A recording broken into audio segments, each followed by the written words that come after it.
നമസ്കാരം. മലയാളി വാർത്തയിലേക്ക് സ്വാഗതം. നിലവിൽ ലഭിച്ചിരിക്കുന്ന തിരിച്ചടി അത് CPM-നൊരു മുന്നറിയിപ്പാണ് എന്ന് പലരും പറഞ്ഞിട്ടുണ്ട്. എന്തിന് സഖാക്കന്മാർ തന്നെ ഇപ്പോൾ പല സ്റ്റാറ്റസുകളിലൂടെയും പറയുന്നത് ഇതൊരു മുന്നറിയിപ്പാണ്, ഇനി ഒരിക്കലും ഇത് ആവർത്തിക്കരുത് എന്നുള്ള മുന്നറിയിപ്പ്. പൊതുജനങ്ങൾ പ്രതികരിക്കും, അവരുടെ പ്രതികരണം ഇനി താങ്ങാവുന്നതിലും അപ്പുറമാകും എന്നുള്ള മുന്നറിയിപ്പാണ് എന്ന സഖാക്കന്മാർക്ക് നൽകുന്ന ഒരു സാഹചര്യം.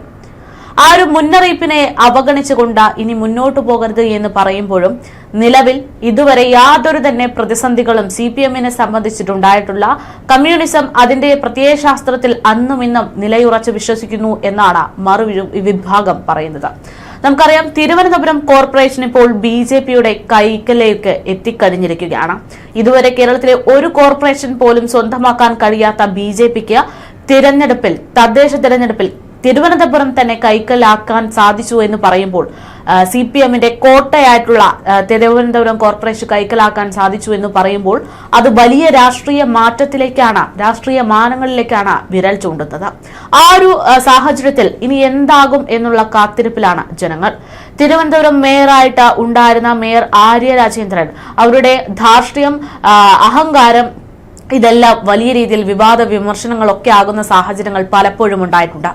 ഒരു ഭരണാധികാരി ഭരണത്തിലേറുമ്പോൾ സ്വാഭാവികമാണ് വിമർശനങ്ങൾ ഉണ്ടാകുക എന്നുള്ളത്. പക്ഷേ വിമർശനങ്ങൾ മാത്രമാകുന്നു എന്നുള്ളതായിരുന്നു മേയർ ആര്യ രാജേന്ദ്രനെ സംബന്ധിച്ചിട്ടുള്ള കാര്യം. അതേ സാഹചര്യത്തിലാണ് ഇതിനെല്ലാം മാറ്റിക്കുറിക്കാൻ വേണ്ടിയുള്ള ഒരു അവസരം BJP-ക്ക് വീണ് കിട്ടിയിരിക്കുന്നത്. ഇനി BJP ഇതേ സാഹചര്യത്തിലാണോ തുടരുക എന്നത് കാത്തിരുന്ന് കാണണം. അഥവാ ഇതെല്ലാം മാറ്റിക്കുറിച്ചുകൊണ്ട് ജനങ്ങൾ പ്രതീക്ഷിച്ച രീതിയിലേക്ക് BJP-യുടെ പ്രവർത്തനങ്ങൾ മികവുറ്റതാകുമോ എന്നുള്ളതും അറിയേണ്ടതുണ്ട്. പക്ഷെ ഇങ്ങനെ ഒരുപാട് സാഹചര്യങ്ങളിലേക്ക് തിരുവനന്തപുരം കോർപ്പറേഷൻ ഉറ്റുനോക്കുമ്പോഴും LDF-ന് നിലവിൽ യാതൊരു തരത്തിലുള്ള പരാജയവും വന്നിട്ടില്ല എന്ന് ആവർത്തിച്ചു പറയുകയാണ് ചില സഖാക്കന്മാർ. അവരുടെ താത്വിക അവലോകനങ്ങൾ അടക്കം അടിസ്ഥാനപ്പെടുത്തിക്കൊണ്ടാണ് ഇത്തരമൊരു പ്രതികരണം നടത്തിയിരിക്കുന്നത്. അതായത് നിലവിൽ BJP-ക്ക് കുറച്ച് സീറ്റുകൾ കൂടിയിട്ടുണ്ട് എന്നുള്ളത് ഒരു വസ്തുതയാണ് എന്ന് കരുതി LDF-ന് ഒരു സ്വീകാര്യത കുറയുകയോ കോൺഗ്രസ് ഒരു മുൻതൂക്കമായിട്ട് വരികയോ ഒന്നും തന്നെ ഇവിടെ ഉണ്ടായിട്ടില്ല എന്നാണ് ഇവരെല്ലാം പറഞ്ഞു വെക്കുന്നത്. ഇപ്പോൾ ജോൺ ബ്രിട്ടാസ് MP അടക്കം ഈ വിഷയവുമായി ബന്ധപ്പെട്ട ഒരു പോസ്റ്റ് ഫേസ്ബുക്കിലൂടെ പങ്കുവച്ചിരിക്കുന്നു. തിരുവനന്തപുരം കോർപ്പറേഷനിലെ BJP-യുടെ വിജയം പ്രധാനമന്ത്രി നരേന്ദ്രമോദി ഉയർത്തിക്കാട്ടിരിക്കുന്ന സാഹചര്യത്തിൽ അതൊന്നും അത്ര വലിയ സംഭവമായിട്ട് കാണേണ്ടതില്ല എന്നുള്ള വ്യക്തമാക്കലിന്റെ കണക്കുകളാണ് ഇദ്ദേഹം പുറത്തുവിട്ടിരിക്കുന്നത്. ലോക്സഭാ തിരഞ്ഞെടുപ്പിനെ അപേക്ഷിച്ച BJP-യുടെ വോട്ട് നില കുറഞ്ഞതായുള്ള കണക്കുകൾ നിരത്തിക്കൊണ്ടാണ് ജോൺ ബ്രിട്ടാസ് MP ഇത്തരമൊരു ഫേസ്ബുക്ക് പോസ്റ്റ് കൂടെ പങ്കുവയ്ക്കുന്നത്. ലോക്സഭാ തിരഞ്ഞെടുപ്പിൽ BJP-ക്ക് 2,13,214 വോട്ടുകളാണ് ലഭിച്ചതെങ്കിൽ തദ്ദേശ തിരഞ്ഞെടുപ്പിൽ അത് 1,65,891 വോട്ടായിട്ട് കുറഞ്ഞിരിക്കുന്നുണ്ട് എന്നാണ് അദ്ദേഹം പറയുന്ന കണക്ക്. കോൺഗ്രസിന്റെ കാര്യമെടുത്താലും സമാന സാഹചര്യമാണ് ഉള്ളത് എന്നും ജോൺ ബ്രിട്ടാസ് MP വ്യക്തമാക്കുന്നു. കണക്ക് സൂചിപ്പിക്കുന്നത് പ്രകാരം ലോക്സഭാ തെരഞ്ഞെടുപ്പിൽ കോൺഗ്രസിന് ആകെ ലഭിച്ചിട്ടുള്ളത് 1,84,727 വോട്ടുകളാണ്. തദ്ദേശ തെരഞ്ഞെടുപ്പ് പരിശോധിച്ചപ്പോൾ 1,25,984 വോട്ടാണ് കുറഞ്ഞിരിക്കുന്നത്. അതേസമയം ഇടതുപക്ഷത്തിന്റെ വോട്ട് നിലയിൽ ഈ വലിയ വർധനവുണ്ടായിട്ടുണ്ട് എന്നുള്ളതാണ് ഇവിടെ ശ്രദ്ധേയമെന്നാണ് ജോൺ ബ്രിട്ടാസ് ചൂണ്ടിക്കാണിക്കുന്നത്. ലോക്സഭാ തെരഞ്ഞെടുപ്പിൽ 1,29,048 വോട്ടുകൾ നേടിയിട്ടുള്ള ഇടതുപക്ഷം തദ്ദേശ തെരഞ്ഞെടുപ്പിൽ 1,67,522 വോട്ടായിട്ട് വർദ്ധിപ്പിച്ചു എന്നാണ് ഇവരുടെ പ്രധാനപ്പെട്ട വലിയ ഒരു ആത്മവിശ്വാസം കൂട്ടുന്ന കണക്ക് എന്നാണ് വ്യക്തമാകുന്നത്. മണ്ഡലം തിരിച്ചുള്ള കണക്കും ജോൺ ബ്രിട്ടാസ് പുറത്തുവിട്ടിട്ടുണ്ട്. എന്തായാലും ജോൺ ബ്രിട്ടാസ് MP ഫേസ്ബുക്കിലൂടെ പങ്കുവച്ചിരിക്കുന്ന കുറിപ്പിന്റെ പൂർണ്ണ രൂപം ഇങ്ങനെയാണ്. തദ്ദേശ സ്വയംഭരണ തെരഞ്ഞെടുപ്പിൽ ഇടതുപക്ഷത്തിന് തിരിച്ചടി ഉണ്ടായിട്ടുണ്ട് എന്നതിൽ യാതൊരു തർക്കവുമില്ല. പക്ഷേ വിശദാംശങ്ങൾ പഠിച്ച് തിരുത്തൽ നടപടികൾ സ്വീകരിക്കാൻ ഇടതുപക്ഷം പ്രതിജ്ഞാബദ്ധമാണ്. എന്നാൽ ദേശീയ തലത്തിൽ സൃഷ്ടിക്കപ്പെടുന്ന ആരവത്തിന്റെ പ്രഭവ കേന്ദ്രം തിരുവനന്തപുരം കോർപ്പറേഷനാണ്. പ്രധാനമന്ത്രി നരേന്ദ്രമോദിയും കോൺഗ്രസ് പ്രവർത്തക സമിതി അംഗം ശശി തരൂരും ഒരുപോലെ BJP-യുടെ തിളക്കമാർന്ന വിജയത്തെ കൈയടിച്ച് പ്രോത്സാഹിപ്പിച്ചിട്ടുണ്ട്. വോട്ടിംഗ് നില പരിശോധിക്കുമ്പോൾ ഉരുത്തിരിയുന്ന യാഥാർത്ഥ്യ ചിത്രം എന്താണ്? ലോക്സഭ 2024 തദ്ദേശ തിരഞ്ഞെടുപ്പ് 2025 എന്നീ സമയത്ത് തിരുവനന്തപുരം കോർപ്പറേഷനിൽ കിട്ടിയിട്ടുള്ള വോട്ടുകൾ താരതമ്യം ചെയ്യുമ്പോൾ ബിജെപിക്ക് ലഭിച്ചിരിക്കുന്നത് 2,13,214 അതുപോലെ തന്നെ 1,65,891 എന്നുള്ള വോട്ടുകളാണ്. അതായത് ബിജെപിക്ക് വോട്ടുകൾ കുറഞ്ഞിട്ടുണ്ട്. ഇനി കോൺഗ്രസിന്റെ കാര്യം എടുത്തു നോക്കുകയാണെങ്കിൽ 2024 1,84,727 വോട്ടുകൾ ലഭിക്കുമ്പോൾ ഇപ്പോൾ തദ്ദേശ തെരഞ്ഞെടുപ്പിലേക്ക് വരുമ്പോൾ 1,25,984 വോട്ടുകളാണ് ലഭിച്ചിരിക്കുന്നത്. അതായത് ഇവിടെയും കുത്തനെയുള്ള ഇടിവുകൾ ഉണ്ടായിട്ടുണ്ട് എന്ന്.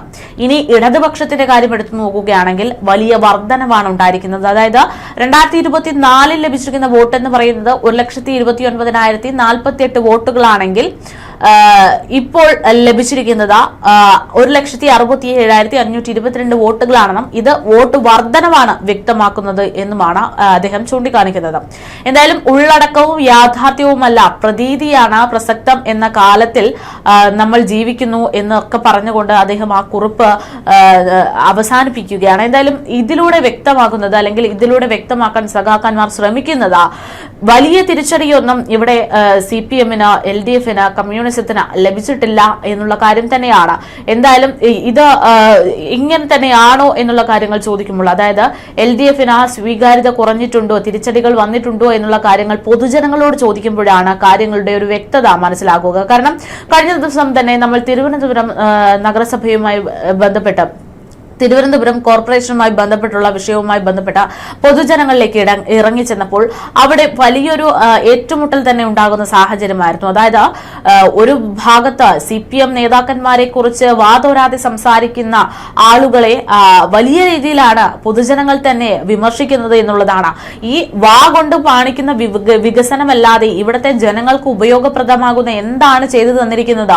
ഒന്ന് കൃത്യമായിട്ട് വാഹനവും എടുത്ത് ധൈര്യത്തോടെ ഒന്ന് പുറത്തേക്ക് പോകാൻ പോലും പറ്റാത്ത സാഹചര്യമാണ് തങ്ങളുടെ ചുറ്റുപാടുമുള്ള റോഡുകളിൽ എന്ന് കഴിഞ്ഞ ദിവസം ചില ഓട്ടോ ഡ്രൈവേഴ്സ് മലയാളി വാർത്തയോട് പ്രതികരിക്കുകയുണ്ടായി. അതായത് പൊതുജനങ്ങളെ ബാധിക്കുന്ന ഒരുപാട് പ്രശ്നങ്ങൾ നിലവിലത്തെ സാഹചര്യത്തിലുണ്ട്. ആ സാഹചര്യങ്ങളും ആ പ്രശ്നങ്ങളും ഒന്നും പരിഹരിക്കപ്പെടാതെ രാഷ്ട്രീയപരമായിട്ടുള്ള വിമർശനങ്ങളും വിവാദങ്ങളും മാത്രമായിട്ട് മുന്നോട്ടു പോകുന്നു എന്നുള്ളതാണ് നിലവിലത്തെ സാഹചര്യത്തിൽ ജനാധിപത്യ രാജ്യത്ത് വരുന്ന ഏറ്റവും വലിയ വെല്ലുവിളി എന്നുള്ളതാണ്. സ്ഥാനമാനങ്ങൾക്ക് വേണ്ടി മാത്രമുള്ള ഒരു മത്സരം മാത്രമാണ് ആ നിലവിലത്തെ സാഹചര്യത്തിൽ മുന്നോട്ട് പോയിക്കൊണ്ടിരിക്കുന്നത് എന്ന് പറയുന്നത് ഏറ്റവും വലിയ വെല്ലുവിളി തന്നെയാണ്. കാരണം ജനങ്ങൾ അവരുടെ പ്രതിനിധികളായിട്ട് ചിലരെ തിരഞ്ഞെടുക്കുന്നത് അവർക്ക് വേണ്ടി അവരുടെ പ്രശ്നങ്ങൾ പരിഹരിക്കാനും അവരുടെ ആവശ്യങ്ങൾ എത്രയും പെട്ടെന്ന് തന്നെ സാഹചര്യങ്ങളുടെ അവസരങ്ങളൊക്കെ നോക്കിക്കൊണ്ട് ചെയ്തു കൊടുക്കാനും ഒക്കെ വേണ്ടിയാണ്. പക്ഷേ ഇവിടെ സാഹചര്യങ്ങൾ പലപ്പോഴും മറ്റൊന്നാണ്. നേതാക്കന്മാരുടെ സമയം, സന്ദർഭം അതൊക്കെ നോക്കി വേണം പൊതുജനങ്ങൾ നിൽക്കാൻ എന്നുള്ള അവസ്ഥയിലേക്കാണ് കാര്യങ്ങൾ എത്തുന്നത്.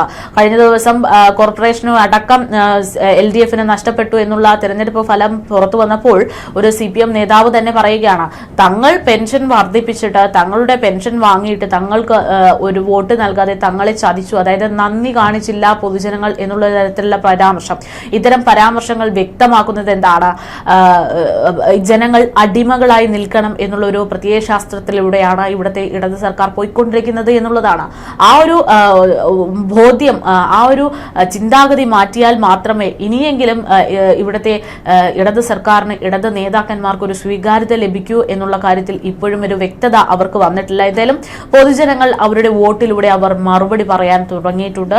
എത്രയും പെട്ടെന്ന് നിലവിലത്തെ സാഹചര്യങ്ങൾ മാറ്റി ജനങ്ങളെ അവരുടെ ആവശ്യങ്ങൾക്ക്, അവരുടെ വികസനങ്ങൾക്ക് വേണ്ടി പ്രവർത്തിക്കുന്ന ഒരു ഭരണകൂടത്തിലേക്ക് എത്തിക്കാനുള്ള ശ്രമങ്ങൾ അതുതന്നെയാണ് നിലവിലത്തെ സാഹചര്യത്തിൽ വോട്ട് രേഖപ്പെടുത്തുന്നതിലൂടെ പൊതുജനങ്ങൾ ഉദ്ദേശിക്കുന്നത്. അതിന്റെ ഒരു ഭാഗമായിട്ട് BJP മാറുമോ എന്നുള്ളത് കാത്തിരുന്നത് തന്നെ. കാരണം എന്തായാലും BJP വലിയ വികസന വാഗ്ദാനങ്ങളൊക്കെ നൽകുന്നുണ്ട്. ആ വികസന വാഗ്ദാനങ്ങളിൽ എന്തായിരിക്കും ഇനി തിരുവനന്തപുരത്ത് സംഭവിക്കാൻ പോകുന്നത് എന്നുള്ളത് ഉറ്റുനോക്കുകയാണ് ജനങ്ങൾ.